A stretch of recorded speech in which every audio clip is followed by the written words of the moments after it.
जय श्री महाकाल। आज मैं आपको पापी देवराज की मुक्ति की कथा सुनाऊंगी।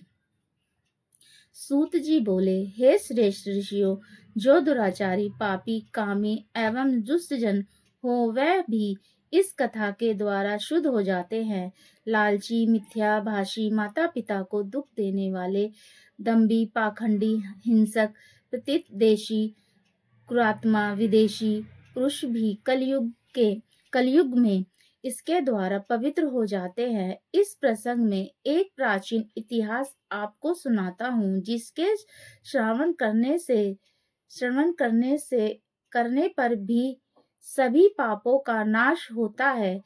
किरात नगर में एक दरिद्र और दुराचारी ब्राह्मण रहता था, जो धर्म एवं देवों से विमुख था। संध्या वंदन तो क्या, वह स्नान तक भी नहीं करता था। उसने अधर्म के द्वारा बहुत सा धन इकट्ठा किया। एक बार एक तालाब पर स्नान करने गया। वहां एक शोभावती नाम की वेश्या भी आई थी। वह उसे देखकर व्याकुल हो गया। वह वेश्या भी एक धनी पुरुष को अपनी ओर आकर्षित देखकर परम प्रसन्न हुई। वह दोनों स्त्री पुरुष चिरकाल तक काम वक्त होकर विवाह करते रहे।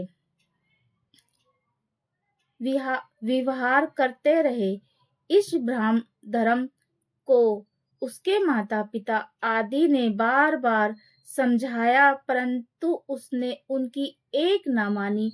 उस नीच ने एक दिन रात्रि में ईर्ष्या के कारण सोते हुए माता पिता तथा स्त्री को मार डाला और धन संपत्ति ले जाकर वेश्या को दे दी। वैश्योग से वह प्रतिष्ठापुर में आया। वहां उसने एक विशाल्य देखा। उसने उनके साधु जन एकत्र थे। वह ब्राह्मण वहां बीमार पड़ गया। इसी अवस्था में उसने एक ब्राह्मण के मुख से शिवजी की परम पवित्र कथा सुनी।